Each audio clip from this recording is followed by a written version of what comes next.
Hello class 6, welcome back to your online classes Allen Educare. तो आज अपन Hindi study करेंगे। हिंदी में अपन ने इससे पहले 1 to 5 लेसन अपने कंप्लीट कर लिए। आज अपन पढ़ेंगे अध्याय 6 जिसका नेम है पहचान। देखिए ध्यान से। पंडित चंद्रधर एक स्कूल में शिक्षक थे। क्या थे? पंडित चंद्रधर एक स्कूल में शिक्षक थे। नौकरी तो कर ली पर सदा पछताते रहते थे कि कहाँ आ फंसे। यदि कहीं और नौकरी करते तो अब तक हाथ में 4 पैसे होते, आराम से जीवन व्यतीत होता। या तो महीने भर प्रतीक्षा करने के बाद कहीं 15 रुपये देखने को मिलते हैं। वे भी इधर आए उधर गायब। यानी इतना आमदनी अठनी खर्चा रुपया, आमदनी इतनी कुछ होती नहीं है टीचर की। न खाने को सुख न पहनने को सुख न रहने का आराम। पंडित जी की पड़ोस में 2 व्यक्ति और रहते थे। ठीक है। एक ठाकुर अतिबल सिंह, वे थाने में हेड कांस्टेबल थे। दूसरे मुंशी बैजनाथ, वे कहीं तहसील में श्यानविस थे। दोनों आदमियों का वेतन पंडित जी से कोई अधिक न था।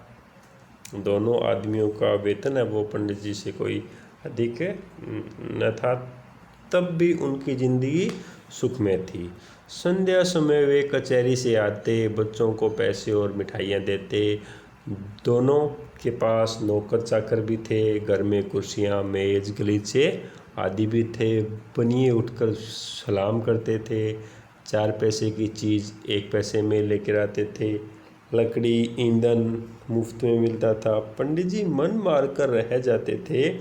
उन्हीं के कारण पंडित जी को कभी कभी दूध दही भी दर्शन हो जाते थे। ठीक है। इस सब से निकलने के लिए उन्होंने प्रार्थना पत्र लिखे, अफसरों की खुशामदें की, पर कुछ न हुआ। अंत में हार कर बैठ गए। इतना सब होने पर भी वे ठीक समय पर जाते, देर से घर आते, मन लगाकर पढ़ाते। इससे उसके अफसर लोग खुश थे। साल में कुछ इनाम देते और वेतन बढ़ाने का जब भी अवसर आता उनका विशेष ध्यान रखते। बस्ती में लोग उनसे संतुष्ट थे। लड़कों की संख्या बढ़ गई थी और पाठशाला के लड़के भी उन पर जान देते थे। कोई उनके घर आकर पानी भर देता, कोई उनके बगीचे में पौधों की देखभाल करता। पंडित जी इसी को बहुत कुछ समझते थे।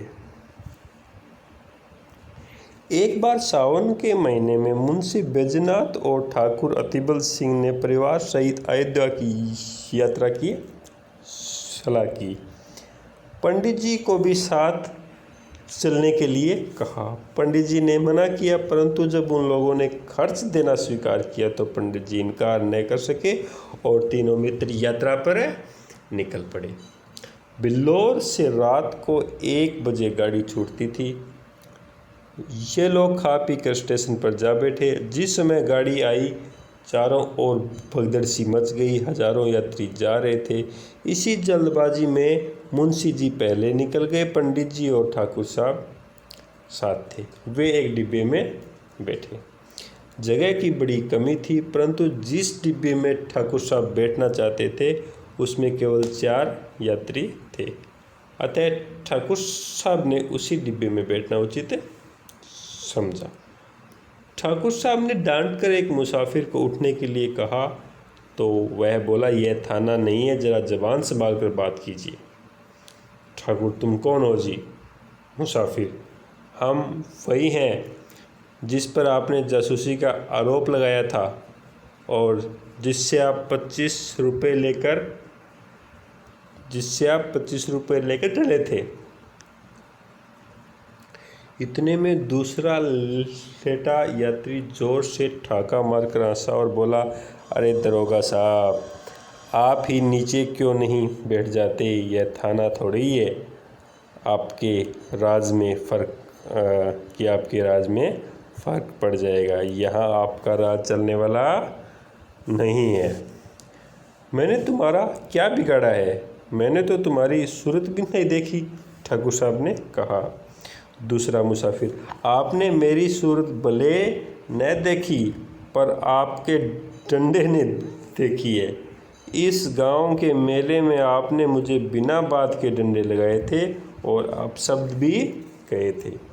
यह कहकर उसने और भी पैर फैला दिए ने उसको बैठने नहीं दिया।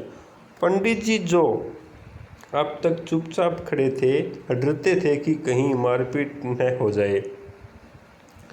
अवसर पाकर ठाकुर साहब को समझाया। ज्यों ही तीसरा स्टेशन आया, ठाकुर साहब ने बाल बच्चों को वहाँ से निकालकर दूसरे डब्बे में बैठाया। इधर दोनों ने उनका सामान उठाकर ज़मीन पर फेंक दिया। जब ठाकुर साहब गाड़ी से उतरने लगे तो उनको ऐसा धक्का दिया, बेचारे प्लेटफार्म पर जा गिरे। गार्ड से कहने दौड़े कि इंजन ने सीटी दी, क्या करते? जाकर गाड़ी में बैठ गए। यात्री की हरकत को देखकर ठाकुर साहब मन महसूस कर रह गए। उधर मुंशी बैजनाथ के पास पैर फैलाने तक की भी जगह न थी। उनकी तबीयत खराब हो गई। एक बार उल्टी हुई और पेट में मरोड़ पड़ने लगी। लखनऊ तक उन्होंने किसी तरह सहन किया। आगे चलकर मजबूर हो गए। बुखार, पेट में दर्द, नसों में तनाव और दस्त के कारण एक स्टेशन पर उतर पड़े। प्लेटफार्म पर लेट गए। पत्नी भी घबराई, बच्चों को लेकर उतर पड़ी। सामान उतारा, परंतु जल्दी में ट्रंक उतारना भूल गई। गाड़ी चल दी। दरोगा जी ने अपने मित्र को इस हालत में देखा तो वे भी उतर पड़े। स्टेशन मास्टर ने यह हाल देखा तो समझे हैजा हो गया।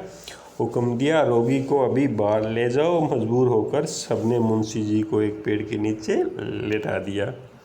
उनकी पत्नी रोने लगी। हकीम, डॉक्टर की तलाश शुरू होगी। पता लगा पास ही एक छोटा सा अस्पताल है। उन लोगों की जान में जान आई। किसी से यह भी मालूम हुआ कि डॉक्टर साहब बिल्लौर के रहने वाले हैं। ढांढस बंधा। दरोगा जी मुंशी जी को लेकर अस्पताल पहुंचे और इलाज शुरू हुआ। डॉक्टर का नाम था मगन लाल। कंपाउंडर था। लोग आदर से डॉक्टर कहा करते थे। उन्हें देखकर बैजनाथ धीरे से बोला, अरे ये तो बिल्लौर के ही है। बिल्लौर के ही है, फला सा नाम है और तहसील में आया जाया करते थे। क्यों मासे, मुझे पहचानते हो? मगनलाल, जी हाँ, खूब पहचानता हूँ। जब मैं तहसील में लगान भरने जाता हूँ तो डांट कर अपना हक वसूल कर लेते हैं। न दूँ तो शाम तक खड़ा रहना पड़े। अब मेरी फीस के 10 रुपये निकालिए, दवा लेकर चलते बनिए। दरोगा जी, 10 रुपये? मगनलाल, जी हाँ, अगर यहाँ ठहरना चाहें तो 10 रुपये रोज़ के हिसाब से लगेंगे। दरोगा जी ने बैजनाथ की स्त्री से रुपये मांगे। तब उन्हें बक्से की याद आई। वह तो गाड़ी में ही छूट गया। छाती पीट ली। दरोगा जी के पास भी अधिक रुपये नहीं थे। किसी तरह 10 रुपये निकाल कर मगनलाल को दिए और उसने दवा दी। दिन भर में कुछ फ़ायदा न हुआ। रात में दशा संभली। दूसरे दिन फिर दवा के लिए मुंशी जी की पत्नी का एक गहना बाजार में बेचा गया। शाम तक मुंशी जी की हालत सुधरी। तब रात की गाड़ी में बैठे। अयोध्या पहुंचकर कहीं ठहरने की जगह न मिली। तब एक साफ जगह पर बिस्तर बिछाए गए। इतने में बारिश होने लगी। बिजली चमकने लगी। बच्चे रोने लगे। सब परेशान थे कि कहाँ जाएं। अचानक एक मनुष्य नदी के उस तरफ से लालटेन लिए आता हुआ दिखाई दिया। पंडित जी ने पास जाकर उससे पूछा, क्यों भाई साहब, यहाँ कहीं यात्रियों के ठहरने के लिए जगह मिलेगी? गुरुजी, आपने पहचाना? मैं कृपाशंकर, आपका पुराना शिष्य। आपने मुझे पढ़ाया है। पंडित जी याद करते हुए बोले, ओहो, तुम कृपाशंकर हो? तुम तो बहुत दुबले पतले लड़के थे, कोई 8-9 साल के रहे होंगे। कृपाशंकर जी हाँ, 9 साल था उस टाइम। मैंने वहाँ से आकर इंटर पास किया, अब यहाँ सरकारी नौकरी में हूँ। कहिए, आप तो अच्छी तरीके से हैं, सौभाग्य है कि आपके दर्शन हो गए। ठहरने की जगह की चिंता न कीजिए, घर चलिए। पंडित जी नहीं, मेरे साथ दरोगा जी और शैसनवीस है साहब, और उनके बाल बच्चे भी हैं। मैं तुम्हें तकलीफ़ें देना नहीं चाहता। फिर वो कृपाशंकर बोलते, अब देखिए कितना अंतर है, ठीक है ना।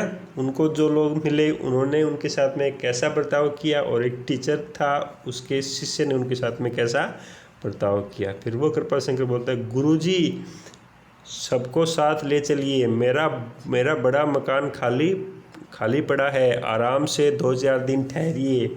मेरा परम सौभाग्य है कि आपकी सेवा का कुछ अवसर मिला। कृपाशंकर ने कई कुली बुलाए, सामान उठाया और सबको अपने घर पर ले गया। साफ सुथरा घर था। नौकर ने झटपट चारपाइयाँ बिछा दी। घर में पूरियाँ लगी बनी।